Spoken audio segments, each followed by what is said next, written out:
Konnichiwa.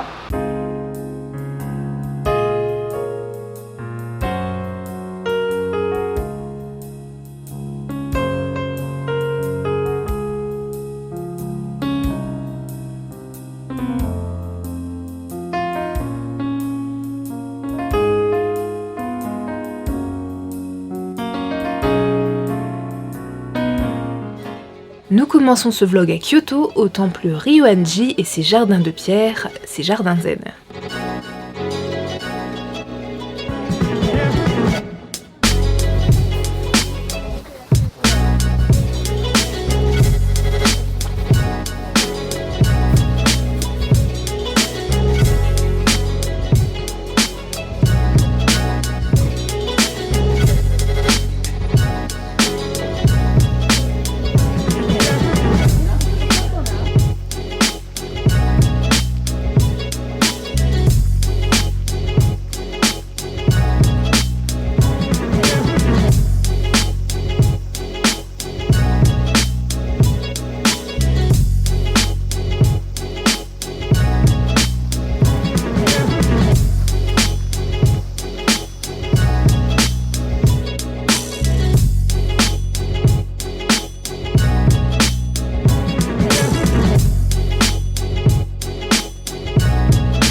Voici les temples de Kiyomizu-dera, des temples pleins de croyances, avec par exemple ce lapin signe de fertilité, ou encore cette pierre d'amour que vous devez trouver les yeux fermés, guidé par un ami si vous souhaitez trouver l'amour.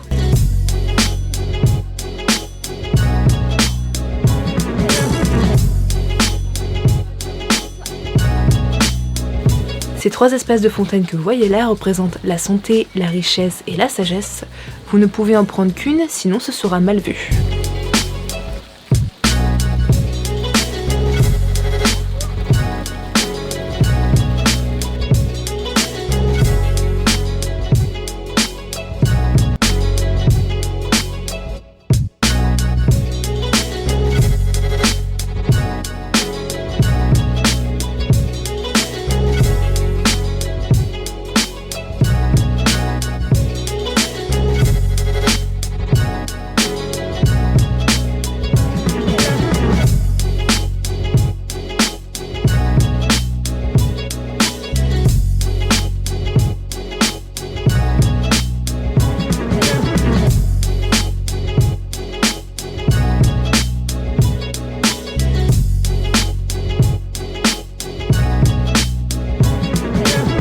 Je suis actuellement au sanctuaire Shinto de Tsurugaoka à Shimangu et je suis en train de me purifier.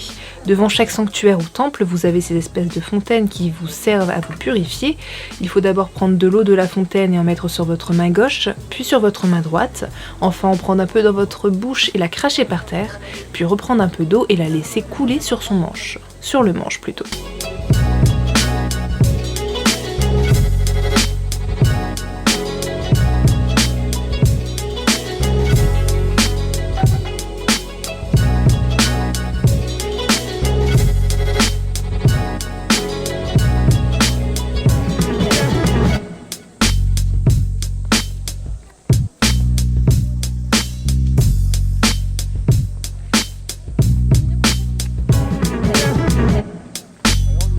Ces espèces de grands arcs rouges que vous voyez sont des torii, il y en a partout au Japon, surtout au niveau des temples.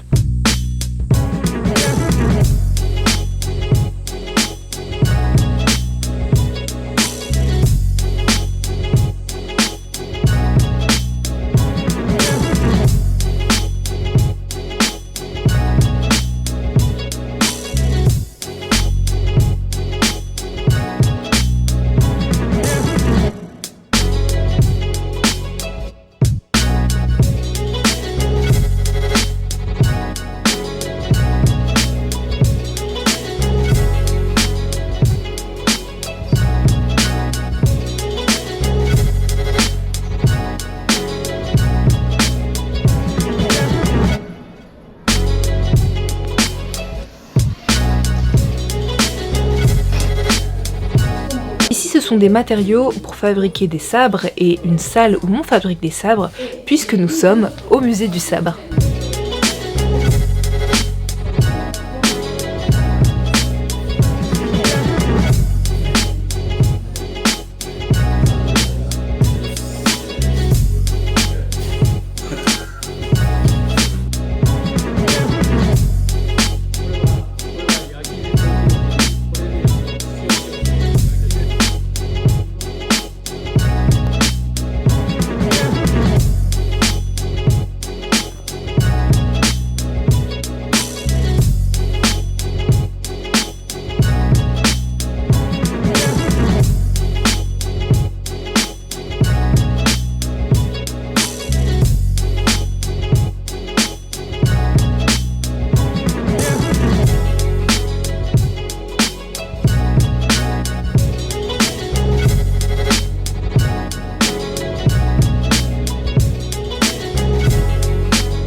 Donc là c'est le saké.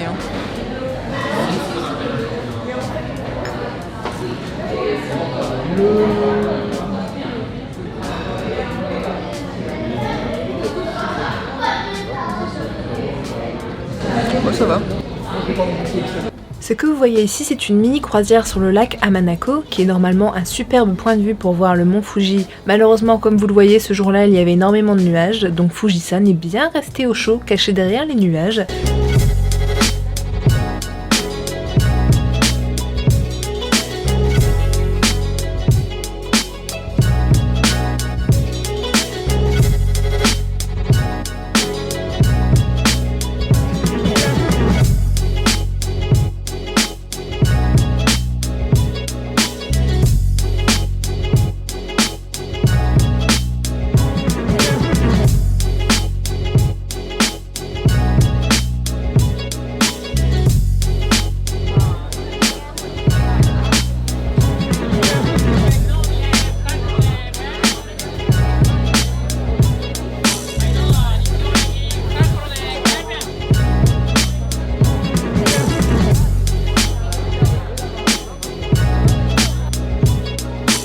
Dites bonjour au temple Asakusa, au temple de Sensoji, c'est son deuxième nom.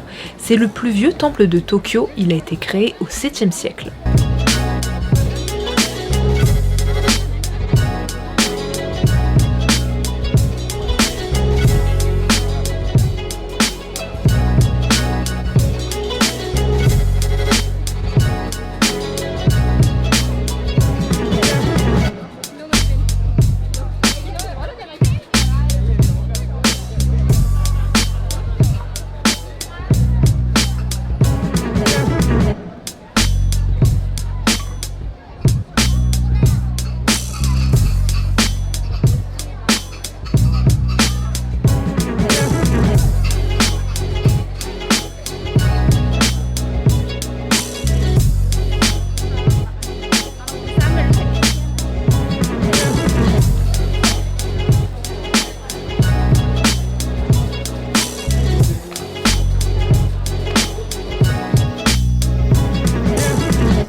Petit passage express par Hiroshima pour déguster la spécialité culinaire de la ville, l'okonomiyaki.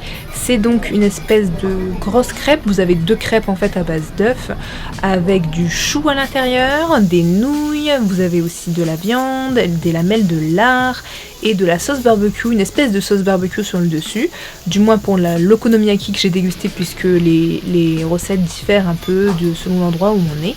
C'est très très bon, c'est assez impressionnant à voir, puisque comme vous le voyez, on a vu les personnes les faire devant nous, c'était vraiment trop cool et très bon.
Gion est un quartier très connu pour être le quartier des geishas. Malheureusement, il ne reste que très peu de geishas actuellement, c'est en train de se perdre. Et aussi malheureusement pour nous, les geishas sortent en général la nuit, du coup on n'en a pas vu.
Nous sommes au Kongo-Buji, le principal temple Shingon du pays.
Nous visitons actuellement le cimetière du Mont Koya, c'est un très grand cimetière avec plein de choses à voir, je vous le conseille vraiment si vous allez là-bas.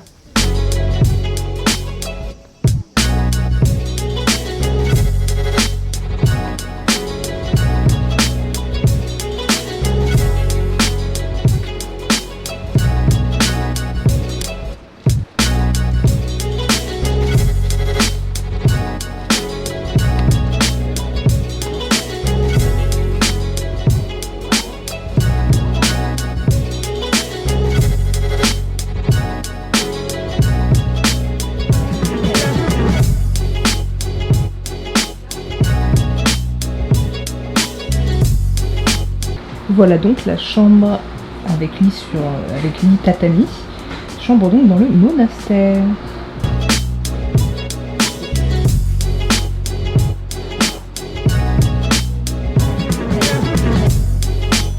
Et voici donc la vue donc de la chambre dans le monastère.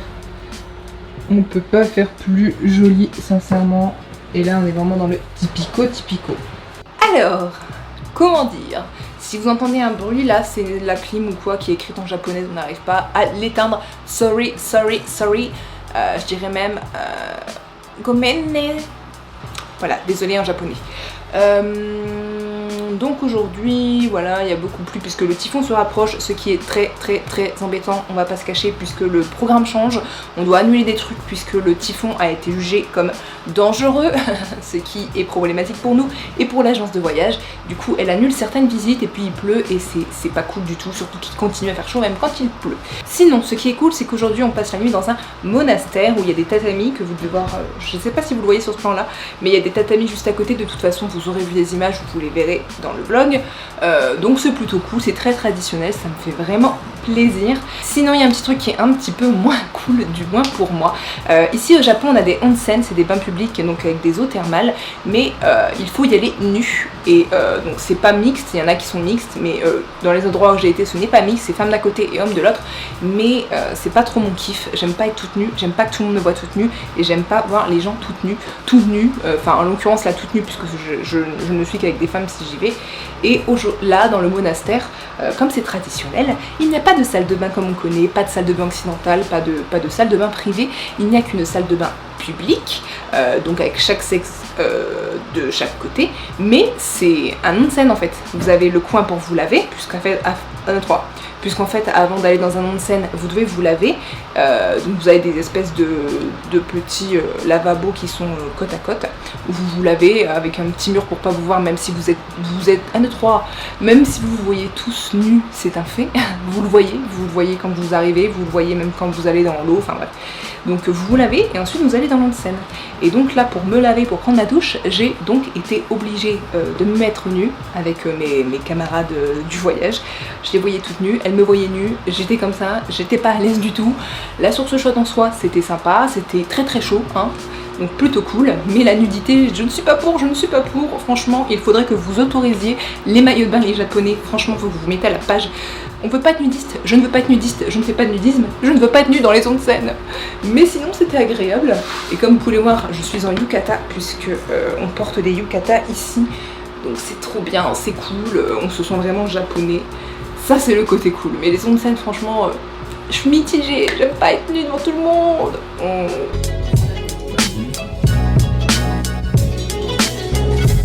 Et alors que tout se passait bien, qu'on dégustait un bon repas avec les moines en tatami, c'était vraiment super, on a appris que le typhon devenait dangereux pour nous. Je vous laisse voir ça avec ma story Snapchat. Petite update les amis, pour vous informer de la situation. À l'heure actuelle, je suis dans un monastère. Mon programme a été chamboulé, on a dû annuler plein de trucs car le typhon numéro 10 est en train d'arriver sur le Japon. Notre guide vient de nous informer que c'était un typhon très dangereux, gros typhon, que c'est un typhon qui fait tout le temps des morts au Japon et que donc notre vie était désormais en danger, en jeu. Du coup, il se peut que demain, soit on est obligé de rester dans cet hôtel, ce qui n'était pas prévu, on serait donc confiné dans l'hôtel pour éviter de mourir, hein, tout simplement. Ou sinon, on partirait à 7h du matin pour espérer rejoindre la ville d'Imeji qui est à 4h d'ici. Donc déjà, ça c'était pas prévu de partir aussitôt. parce qu'en fait le typhon passe à Himeji aussi. Donc dans le cas où il serait à Himeji en même temps que nous, on reste confiné ici. Dans le cas où on pense pouvoir réussir à passer ces 4 heures sans le croiser, on ira à Himeji. Donc nous avons quitté le mont Koya avec l'arrivée imminente du typhon.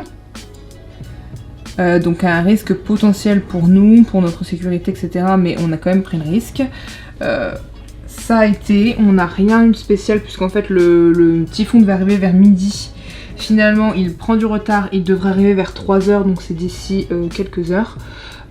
Donc ce sera le point fort du typhon puisque l'œil du typhon sera à quelques kilomètres de la ville. Mais ça devrait se passer plutôt bien puisque nous sommes quand même en sécurité dans l'hôtel. Ça devrait aller et donc c'est entre 3h, donc 15h et 7h ce soir que le typhon sera au plus fort puisqu'il sera le plus près de nous. Mais ensuite il devrait partir dans la nuit, donc déjà dès demain tout devrait se passer un peu mieux.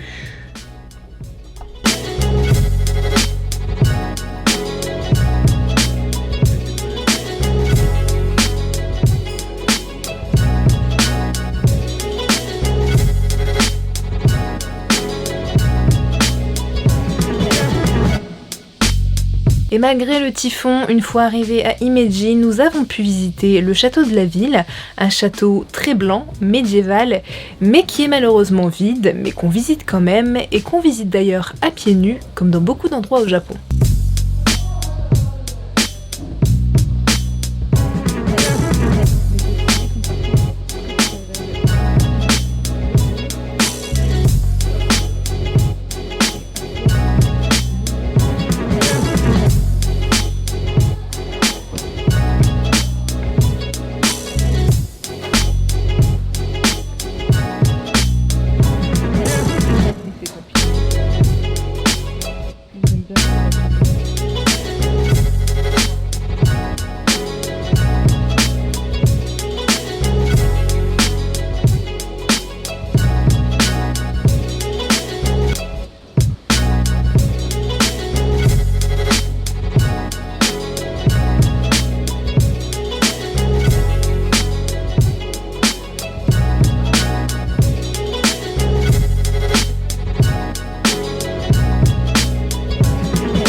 Alors on vient de visiter le château d'Himeji.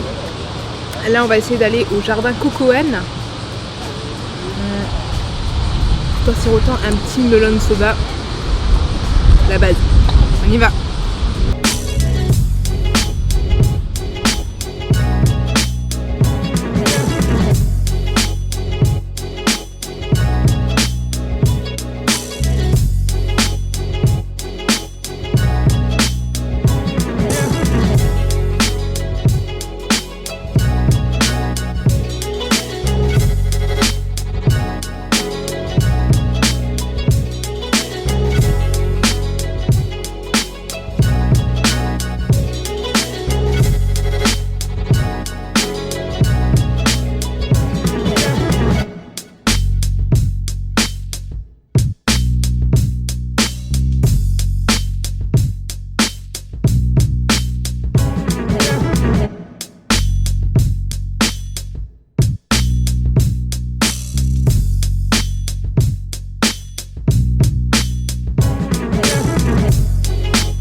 Alors ici c'est le jardin Kokoen, donc on est toujours à Himeji et comme vous pouvez le voir c'est magnifique.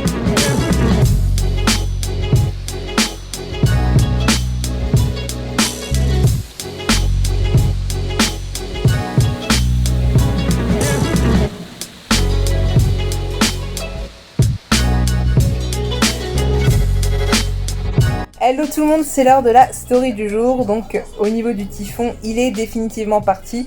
Déjà cette nuit il était dans l'océan, donc on était déjà tranquille, et là il est bien remonté vers le nord. Donc c'est bon, le typhon nous a laissé tranquille. Aujourd'hui on a eu une superbe journée, très ensoleillée, très chaude. On a réussi à récupérer un peu ce qu'on avait loupé à cause du typhon, puisqu'on a fait le château de Himeji plus le jardin Kokoen qu'on devait faire hier. aujourd'hui, même si le temps de visite a été réduit. Ici, c'est le Kenchoji, l'un des 5 grands temples de la ville de Kamakura.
Si vous allez à Kyoto, il y a un endroit à ne pas manquer, c'est le sanctuaire Fushimi Inari Taisha, le fameux sanctuaire aux 10 000 torii. C'est très impressionnant à voir et ça fait vraiment de très belles photos.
Donc ici on est devant le pavillon d'or, c'est un pavillon très célèbre à Kyoto, que vous voyez donc là. Concernant le pavillon d'or, notre guide nous a dit qu'en général on en a une très belle image avant de l'avoir vu. Une fois devant, on est un peu déçu et quand on rentre chez nous, on en a une encore plus belle image que ce qu'on imaginait au tout départ. Moi, je l'imaginais très beau, arrivé devant, je n'ai pas été déçue et une fois rentré chez moi, je le vois toujours aussi beau. Direction Miyajima, l'île sanctuaire, l'île sacrée. Si vous regardez l'île, donc que vous voyez juste sur la vidéo, vous devez voir normalement la silhouette d'une femme endormie. Il s'agit en fait de la déesse Itsukushima, la déesse de l'île et l'une des 3 déesses de la mer, qui est en fait allongée, qui dort et qui en fait est l'île en elle-même. Si vous avez vu le film Vaiana, ça doit vous rappeler quelque chose, cette histoire de déesse qui est en fait une île.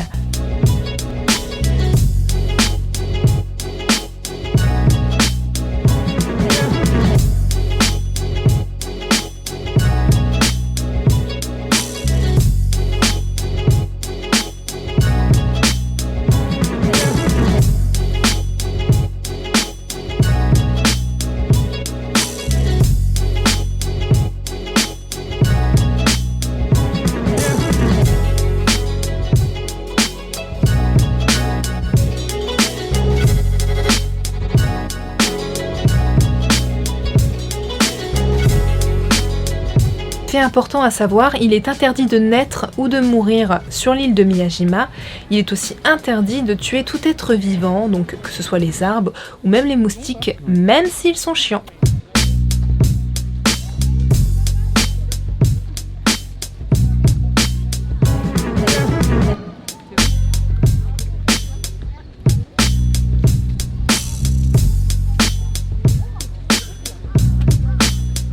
Alors ici on est sur l'île de Miyajima et on est au temple d'Itsukushima qui est une déesse de la mer, donc c'est un temple qui lui est dédié. C'est d'ailleurs aussi la déesse de l'île, c'est censé être elle qu'on voit en fait sur les abords de l'île. Et c'est super beau.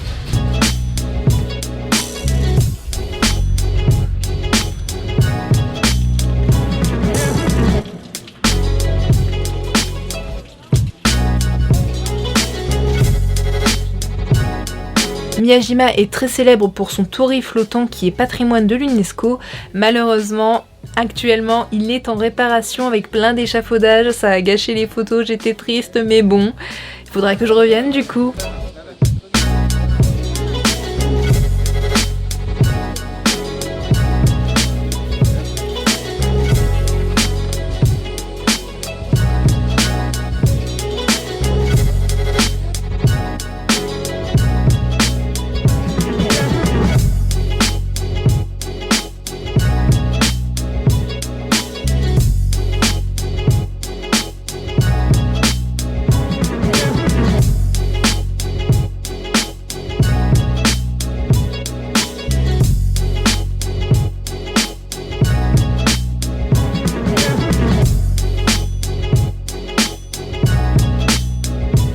Et c'est ici que s'achève mon aventure japonaise, un pays très traditionnel mais aussi très urbain. J'espère que je vous ai montré ces aspects à travers mes 2 vlogs. D'ailleurs le premier vlog est dans le petit si vous ne l'avez pas vu, avec mon aventure au Tokyo, principalement mon aventure urbaine.